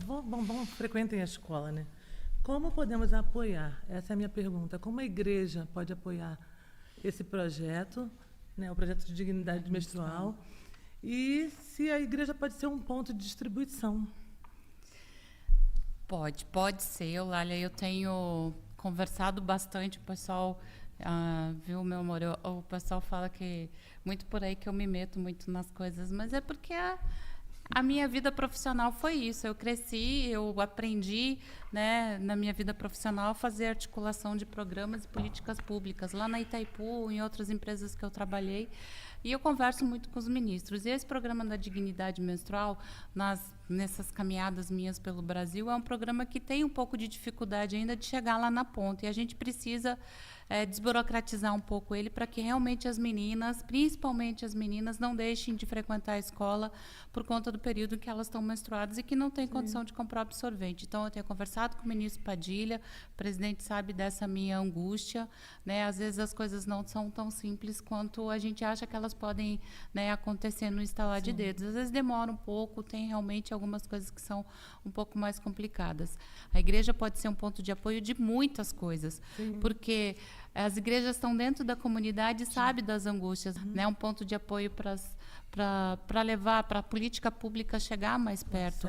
Eu já trabalhei muito em comunidade na periferia de grande cidade, gente. Eu sei o quanto é difícil, às vezes, uma política pública alcançar uma mãe de família, porque tem uma barreira. Tem o governo federal aqui em cima e aí até a política pública alcançar essa pessoa lá na ponta, ela passa por um monte de coisa. Ela passa talvez por uma emenda de um deputado, ela passa pelo governador, ela passa pelo prefeito e assim vai indo, pelo administrador da regional, da cidade.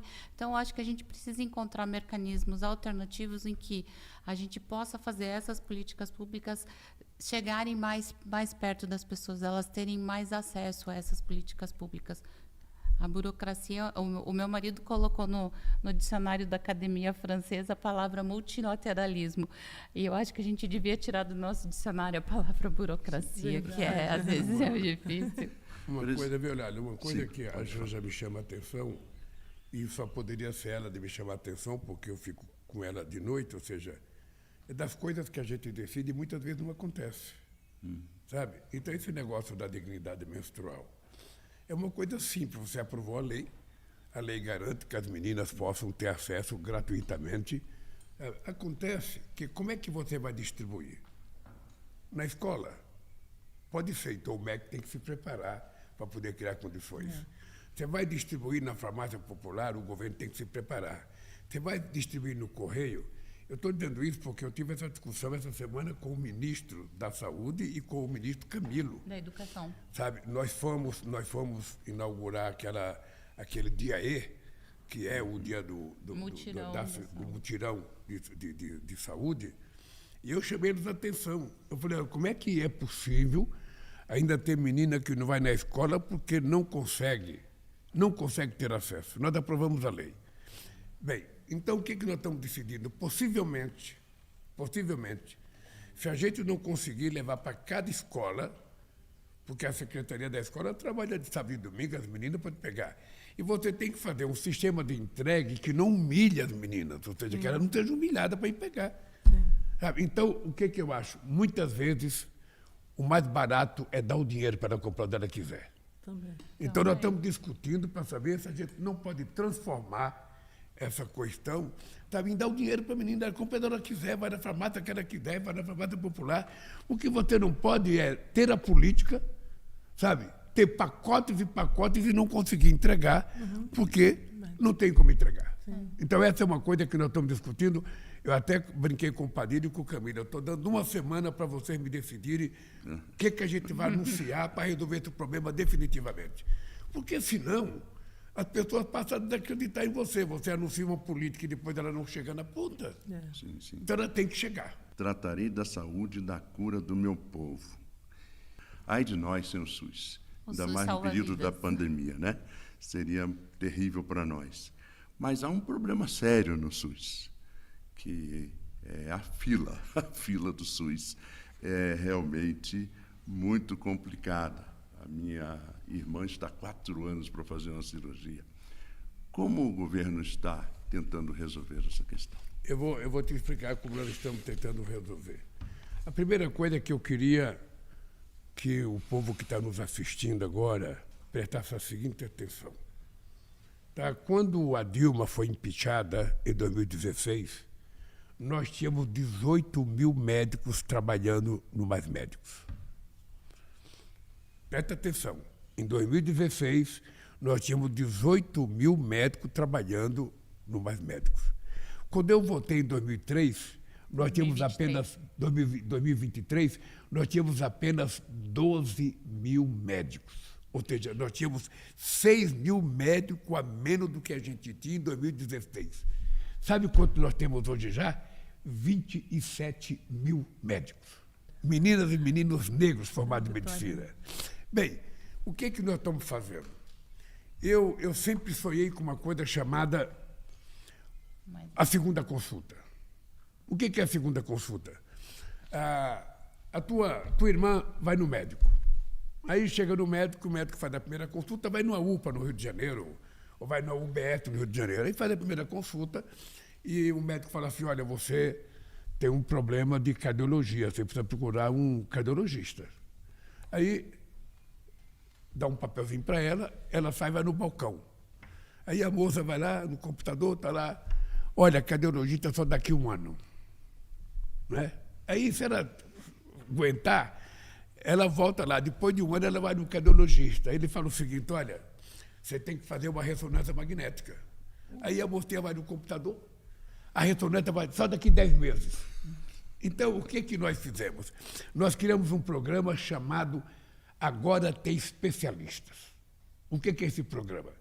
Nós fizemos 2 experiências, mas esse programa é o seguinte, a gente quer que determinadas doenças a pessoa não fique mais de 30 dias esperando. Sabe, que a pessoa tem uma sequência. Vai no médico, vai no especialista e vai na máquina. E, se for necessário, fazer a cirurgia. Tem que ter um tempo de acompanhamento. O que nós estamos fazendo? Nós fizemos a segunda experiência, sabe, de fazer 45 hospitais universitários do Brasil, já 2 sábados seguidos, atendendo todo mundo. 45 hospitais, só para você ter ideia. Domingo a gente fez a nível nacional. Sábado, a nível nacional. A gente previa atender 29 mil pessoas. Atendemos 34.290 pessoas no Brasil inteiro. Fizemos 1.666 cirurgias. Tá? Foi 57% a mais do que o outro dia aí que nós fizemos em junho. Fizemos 4.043 consultas especializadas, 225% a mais do que o primeiro. Sim. E exames especializados em terapias, 25.580. Ou seja, nós estamos tentando fazer uma revolução.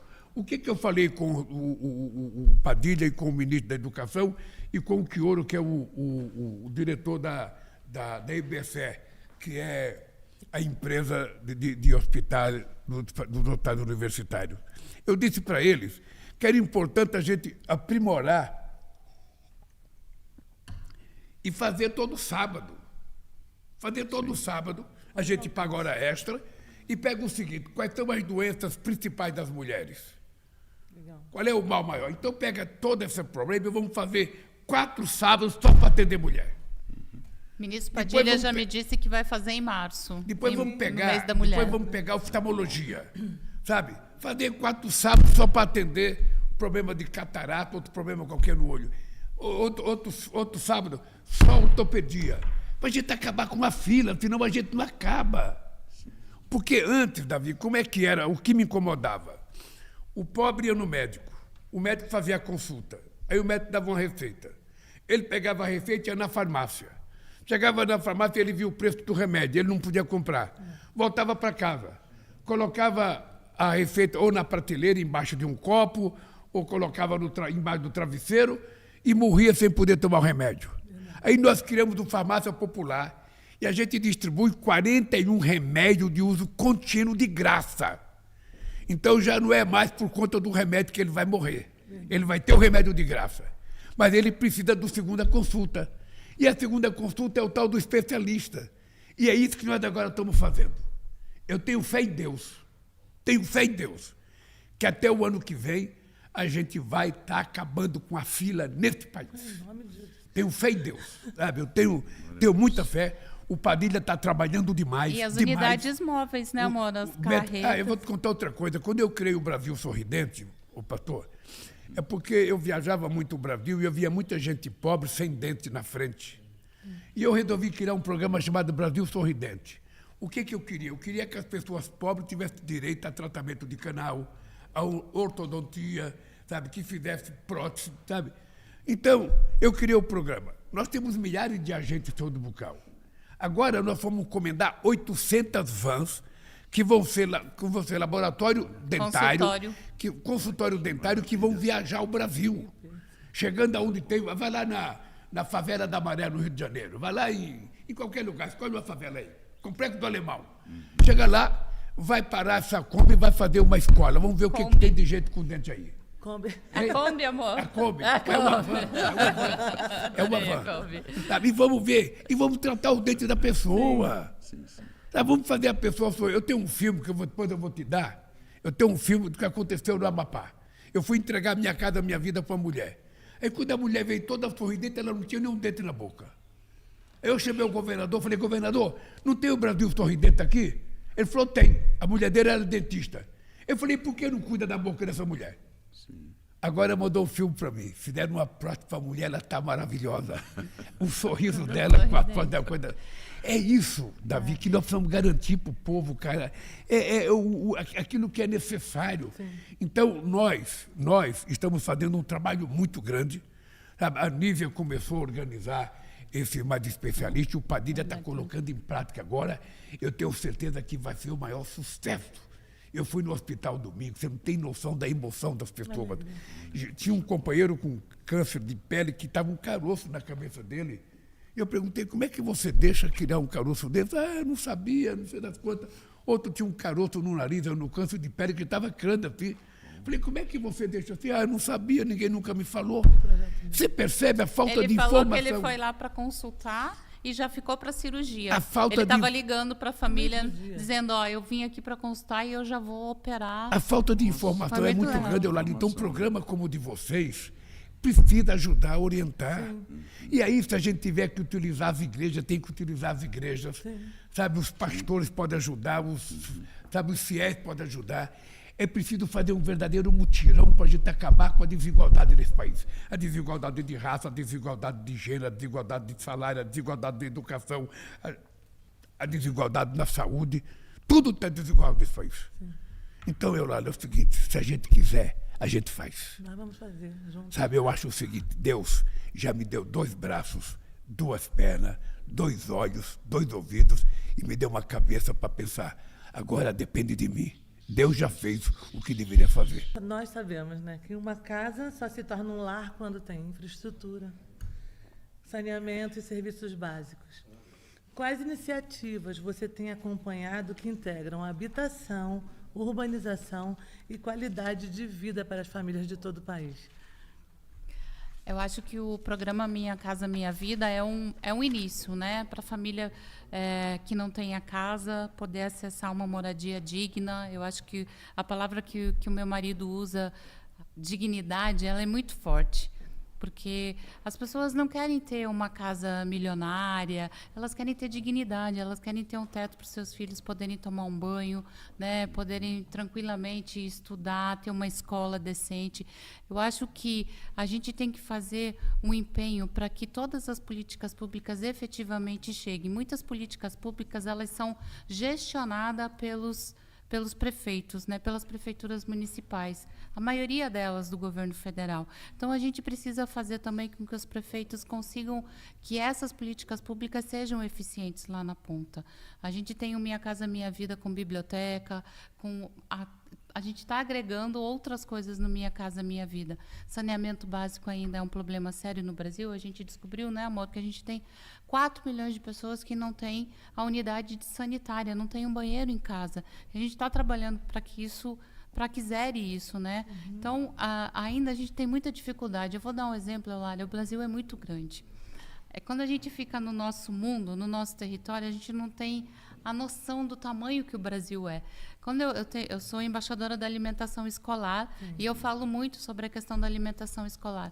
Quando eu falo fora do Brasil, num evento que o Brasil alimenta diariamente 40 milhões de jovens, de crianças e jovens, o pessoal fica de queixo caído, porque é um desafio, né, amor, fazer essa política pública realmente chegar na ponta. E a alimentação escolar é uma estratégia que a gente tem para o Brasil sair do mapa da fome, como saiu agora. Uhum. Né, o presidente voltou e deu reajuste na alimentação escolar, que estava há 10 anos parada o valor. Realmente as crianças estavam comendo só suco com bolacha, maisena.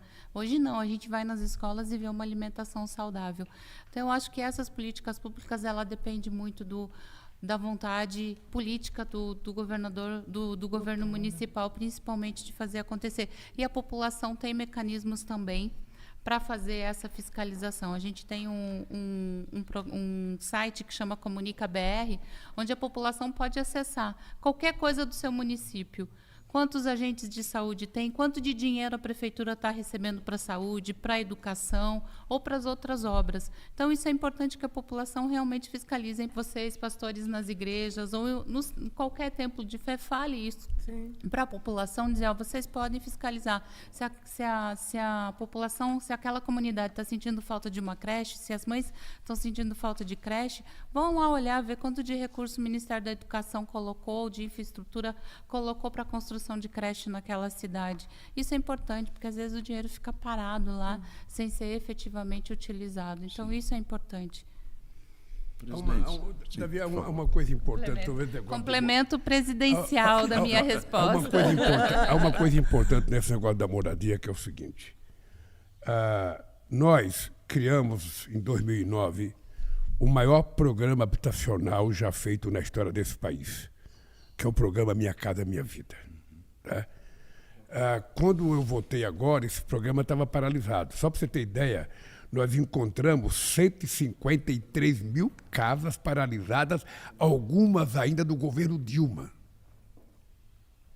Eu vou repetir. Algumas do seu governo. Hein? Ou seja, casas que tinham sido começadas a fazer em 2011, 2012, paralisadas. Então, nós tivemos que refazer 135 mil casas que estavam paralisadas e nós investimos já 245 bilhões. Eu sei que quando eu falo bilhões, para o povo entender a quantia que é, mas é muito dinheiro para fazer 1.670.000 novas moradias. E até o final do ano vamos contratar 3 milhões de casas. E qual é o chique? Qual é o chique? Sim. O chique é que agora as casas, os conjuntos habitacionais vão ter biblioteca. E qual é o chique? É que as casas agora vão ter varandinha. Tem que ter uma varanda, cara.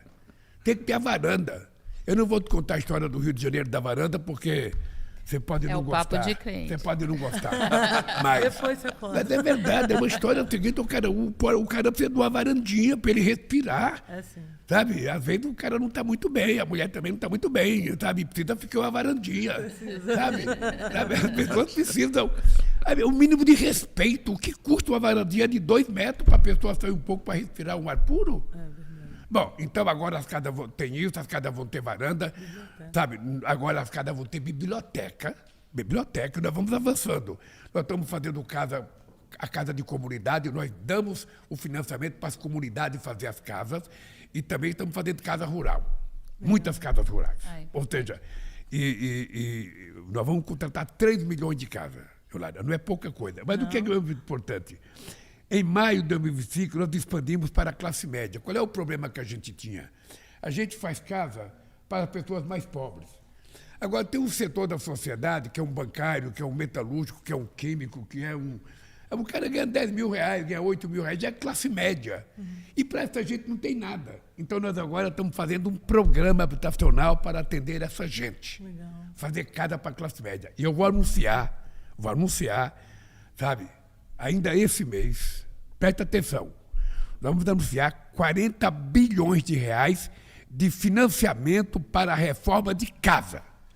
Se você, Davi, não quiser comprar uma casa e você quiser fazer um quarto novo, quiser fazer um banheiro novo, quiser fazer uma cozinha nova, você vai poder ir na Caixa Econômica e pegar financiamento para fazer isso. Tá? E a mesma coisa nós vamos anunciar também. Eu estou dando aqui, não vou dar um montante porque é segredo. Spoiler presidencial. Mas nós vamos anunciar o maior programa de financiamento habitacional desse país.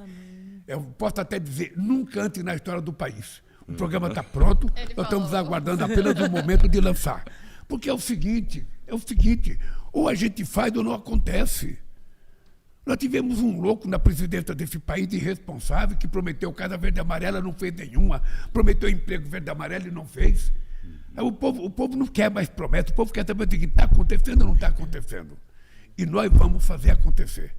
Portanto, esse negócio de casa para nós é sagrado. E quando eu digo de casa também, Olha, é porque eu tenho uma experiência. Olha, eu sei o que é morar num quarto e cozinha com 13 pessoas. Meu pai. E o banheiro do lado de fora, o banheiro era dividido com o pessoal do bar. Eu morei numa casa, vou dar um número para você provar, Rua Ouro Verde, 1156, Vila Carioca, São Paulo. Na frente do armazém do IBC, que agora estou querendo pegar o armazém de volta, é um armazém de 47 mil metros quadrados, dá quase 5 Maracanãs, sabe, que está lá abandonado. Eu agora estou querendo tomar aquilo de volta para fazer o Instituto Federal, para fazer a Escola de Tempo Integral, fazer área de lazer para aquele povo mais pobre. Amém. Eu morei nessa casa, era um cortiço, a gente morava em 27 pessoas, com um banheiro só, que não tinha vaso sanitário, você tinha que ficar agachado, não tinha descarga, você tinha que levar o bote para dar descarga, não tinha chuveiro, você tinha que levar o bote para tomar banho gelado. E 27 pessoas levantavam cedo para usar o mesmo banheiro. Você imagina o inferno que era a vida da gente. E eu sobrevivi. Sim. Eu vivia numa miséria tão grande, Olhada, que a gente não tinha dinheiro para comprar cerveja, a gente comprava cerveja quente no supermercado, que era mais barato. Sim. Colocava dentro do balde, descia no posto, deixava meia hora lá no fundo para depois a gente beber, porque eu não tinha nem geladeira, cara. Então eu sei o que passa o povo humilde desse país, cara. Sim. Eu sei o que passa uma família no final de semana em casa com o marido, não tem lazer, não tem dinheiro para fazer as coisas, sabe? Então, meu caro, é o seguinte, se depender de mim, nós vamos dar uma solução definitiva nesse negócio. Não dá para fazer num dia, nem num ano. Nós temos problemas acumulados de 5 séculos. Nós vamos ter que levar o tempo, mas que nós vamos consertar, vamos. E a gente teve que reconstruir o país, Sabe o que eu sonho, Davi? Eu sonho com um país de classe média. Eu sonho com um país de classe média. Eu não quero que o trabalhador tenha nada mais do que ele merece. É isso. Ele tem que comprar o produto que ele fabrica, ele tem que se vestir bem, ele tem que comer bem, ele tem que morar bem. Sabe, é isso que eu quero. O que eu quero? Nada. Eu não quero luxo. Eu quero o mínimo para viver dignamente com a minha família. O pai sair com a família no final de semana, ir num restaurante para comer alguma coisa diferente, levar o filho para passear. Sabe? É tudo que eu quero. É tudo que eu quero. E eu quero porque eu já passei por isso. Davi, eu ganhei meu primeiro presente na vida com 17 anos porque eu mesmo me comprei. O único presente que eu ganhei na vida foi eu que me comprei. Então eu sei como é que o povo sofre, eu sei o que é o rico comprando coisa na loja dia de Natal e o pobre passeando com a sacola vazia do lado, olhando, sem poder comprar. Então, eu sei como é que a gente volta para casa. Uma vez eu fiquei das 9 da manhã, acho que das 6 da manhã, às 2 da tarde, na prefeitura do Guarujá, para ganhar um presente. Eu tinha 10 anos de idade. Não, na verdade, eu tinha 7. E quando chegou a minha vez de ganhar meu presente, acabou o presente. Aí você volta para casa com o dedo na boca, seu presente. Não sabe o que uma criança passa. Então, a única coisa que eu quero é o seguinte, eu quero que todos tenham a mesma oportunidade de ter as coisas. O mínimo necessário é isso que a gente precisa. Viver bem, viver em harmonia, viver com tranquilidade, porque uma família em harmonia, sabe, é tudo que nós queremos no mundo. Em paz me deitarei e dormirei, porque tu, Senhor, me fazes habitar em segurança. A gente não sabe se nas grandes cidades a gente consegue dizer isso com muita tranquilidade, né? Porque realmente tem acontecido muita violência. Qual a ação do governo para ajudar os estados? Olha, esse é o grande problema que nós temos hoje no Brasil. Nós temos a questão da segurança pública nos grandes centros. Nós temos o enfrentamento ao crime organizado, porque o crime organizado é uma coisa sofisticada. O crime organizado é uma indústria internacional, é uma indústria multinacional. Ele interage entre as nações, é como se fosse uma empresa multinacional. E o crime organizado está na política, está no futebol, está no poder judiciário. Nós fizemos uma PEC de segurança pública, mandamos para o Congresso Nacional uma PEC. Uma PEC é para a gente decidir, a gente não quer tomar o lugar do Estado. O que a gente quer é compartilhar com o Estado soluções para saber aonde é que o governo federal pode melhor ajudar. Qual é o papel da Polícia Federal? Qual é o papel da Força Nacional? Qual é o papel do combate ao narcotráfico? Você viu ontem uma ação da Polícia Federal, não viu? Ontem, no Rio Madeira, nós instalamos o Centro Especial, sabe, de combate ao crime organizado a semana passada em Manaus. E a primeira ação da Polícia Federal foi estourar o garimpo ilegal que estava acontecendo lá no Rio Madeira. Então, cara, nós queremos ajudar e nós queremos trabalhar. Nós queremos combater porque o povo precisa de segurança. Nós aprovamos o programa Telefone Seguro, Celular Seguro, sabe, que se roubar teu celular, você pode comunicar, na hora ele é desligado, e o cara que roubou não vai poder fazer nada com ele, não vai nem poder vender. Eu espero que quando estiver no final do meu mandato, a gente possa fazer uma entrevista dessa para a gente prestar contas do que aconteceu nesse país. Porque eu não sei se você sabe, Davi, eu sou o único presidente da República desse país que, quando eu terminei o meu mandato em 2010, eu fiz um relatório e registrei em cartório todas as políticas públicas que eu fiz nesse país. Todas as políticas públicas estão em cartório. Porque, normalmente, os presidentes não divulgam nem agenda. Se você for procurar coisa no arquivo do ex-presidente, você não encontra mais. Porque, como não tem política pública, uma outra coisa, Davi, que eu às vezes me refinto é o seguinte. Eu vou tentar ver se o povo entende corretamente. Quando você vai comer num restaurante humilde, sabe, você chega lá e vai pedir o quê? Um comercial. Um comercial todo mundo sabe o que é.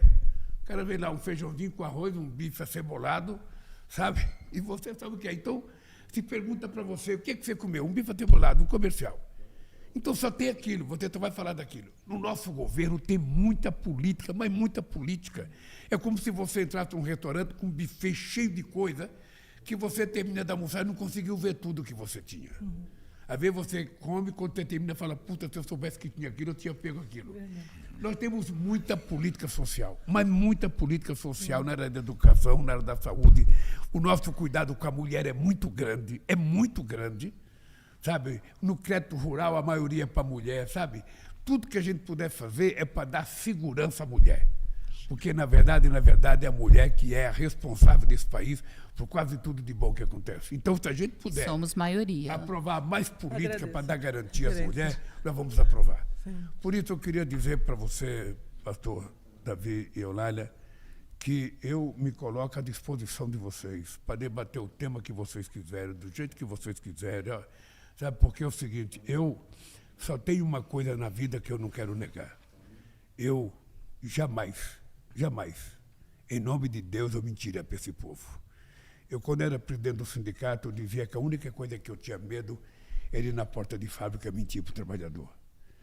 Sabe, então, a minha mãe dizia assim para mim, ô Lula, você conhece a verdade de uma pessoa pelos olhos. Não minta nunca, porque as pessoas vão ver nos teus olhos que você está mentindo. Então, como eu acho que esse é o ano da verdade, a gente vai trabalhar para desmascarar aquelas pessoas que mentiram, aquelas pessoas que vivem de intriga, de baixo nível, de ofensa, aquelas pessoas que não constroem, só destrói. Eu quero, sinceramente, da mesma forma que eu disse em 2003, se quando terminar o meu governo, todos os brasileiros e brasileiras estiverem tomando café de manhã, almoçando e jantando, eu já realizarei a obra da minha vida. Pois eu quero dizer para você, Davi, o seguinte, se ao terminar o meu governo, a gente tiver desmantelado a mentira nesse país, eu já terei cumprido a missão da minha vida. Nós queremos expressar nossa gratidão a vocês, tá, por terem dispensado esse tempo para falar com o povo do Papo de Crente, né, e compartilhar os compromissos, né, que vocês têm com o povo brasileiro, que alcança todos os evangélicos, né, que nós somos maioria preta, pobre, né, e evangélicos pretos e pobres. Nós te agradecemos muito, né, essa atenção de vocês. Nós terminamos sempre o nosso programa com uma bênção. E eu vou dizê-la aqui, que é uma realidade nossa como servos do Senhor. Então, vamos a ela. Que o Senhor lhes abençoe e lhes guarde. Que o Senhor faça resplandecer sobre vocês o seu rosto e tenha misericórdia de vocês. Amém. Que o Senhor sobre vocês levante o seu rosto e vos dê a paz. Amém. Que Deus os abençoe. Amém. Até o próximo Papo de Crente. Eulália, dá uma palhinha. Vai cantar comigo? Vamos lá. Deus cuida de mim, na sombra das tuas asas, Deus cuida de mim. Eu amo a sua casa e não ando sozinha, não estou sozinha, pois sei, Deus cuida de mim. E o Lula também. Amém.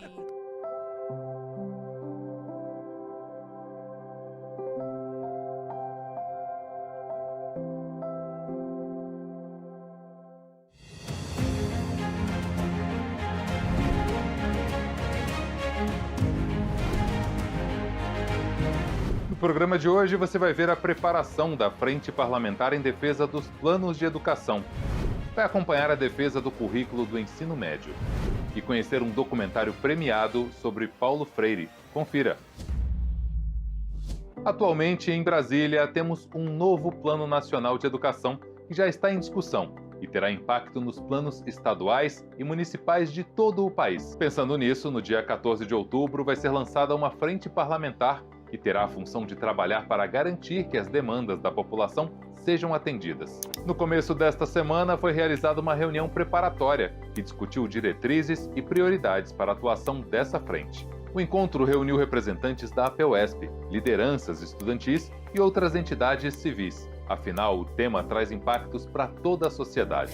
É importante explicar à população que política de Estado é aquela que tem continuidade. Independente do governo eleito, a educação, aquela educação vai continuar. Se mudar, vai ser só com a força do povo.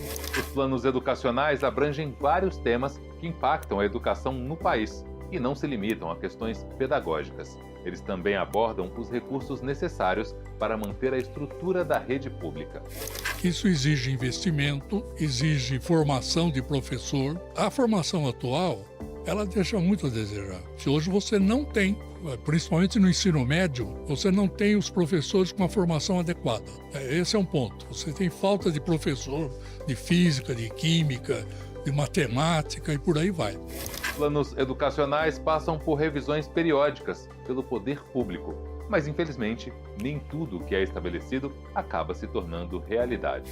Então a gente precisa ter um plano que seja aplicável. Nós tivemos uma discussão muito interessante de 2010 a 2014, mas nem 80% daquilo que foi estabelecido foi de fato concretizado. Então esse plano ele tem que ser tangível, a população, especialmente aqueles envolvidos com o ensino, precisam visualizar a concreticidade desse plano. Então isso é essencial para de fato fazer um plano que daqui a 10 anos mude a vida do educando, mude a vida da população brasileira. Então a gente precisa de um diagnóstico, nós precisamos lutar para que esse plano seja aprovado e impulsionar, sobretudo, a elaboração democrática, não de gabinete, democrática, do Plano Estadual de Educação e dos planos municipais de educação.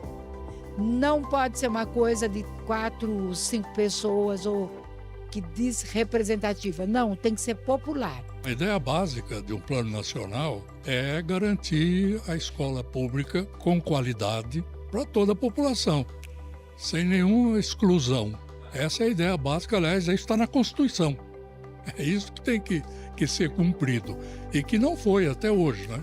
Uma das tarefas da Frente Parlamentar em São Paulo é contribuir na elaboração do novo Plano Estadual de Educação e corrigir problemas que afetam professores e alunos.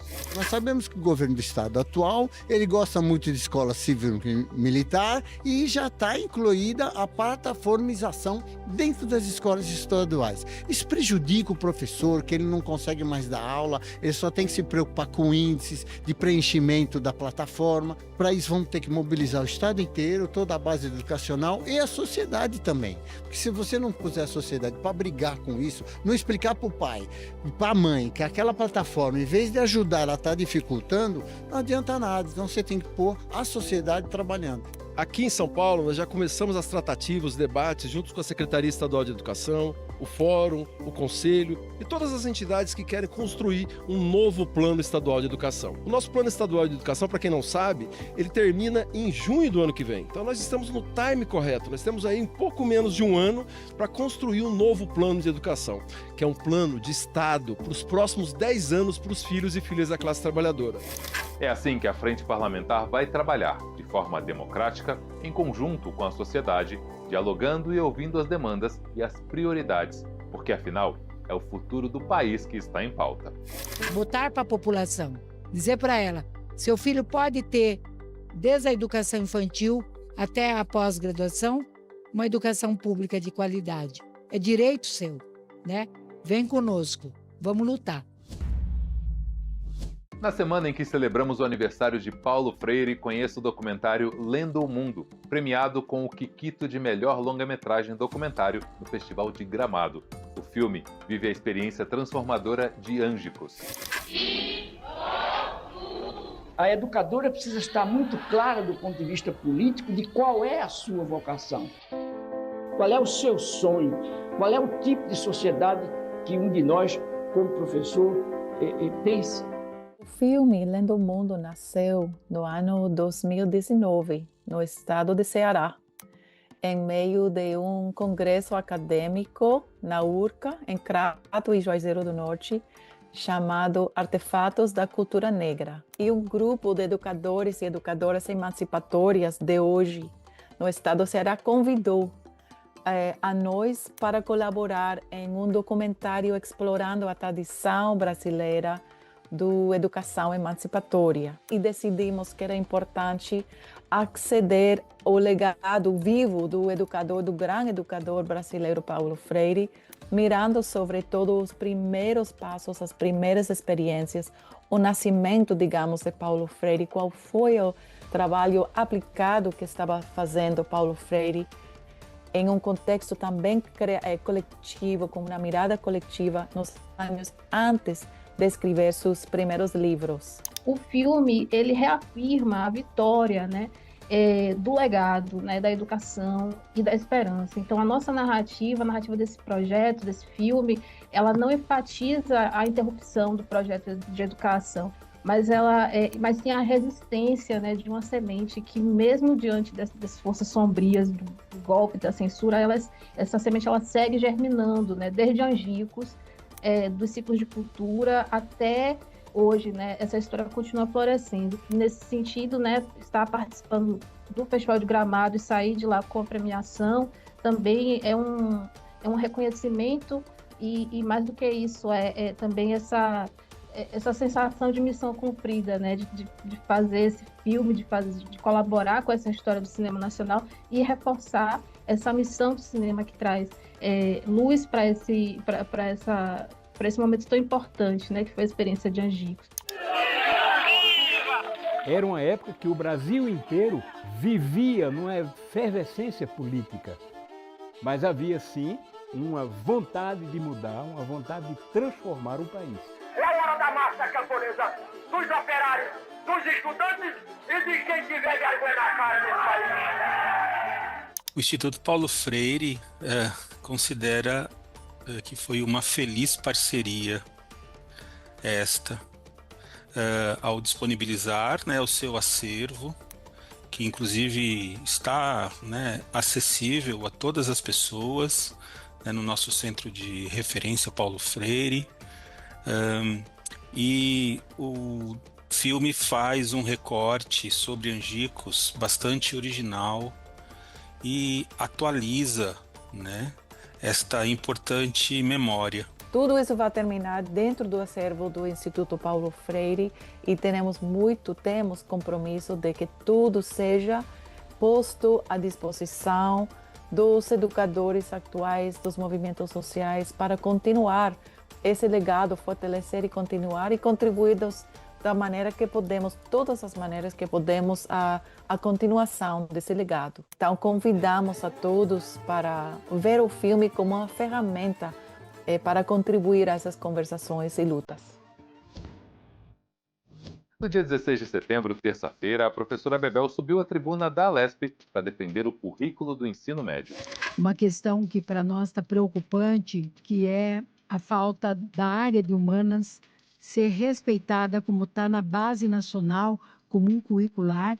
A gente quer que história, geografia, filosofia, sociologia componham o currículo. Eu acho que é importante que a Secretaria da Educação repense e recoloque esses conteúdos curriculares que muito vai enriquecer o currículo do ensino médio. O programa de hoje fica por aqui. Fique por dentro das notícias do mundo da educação através do portal e das redes sociais da APUESP. Até a próxima semana.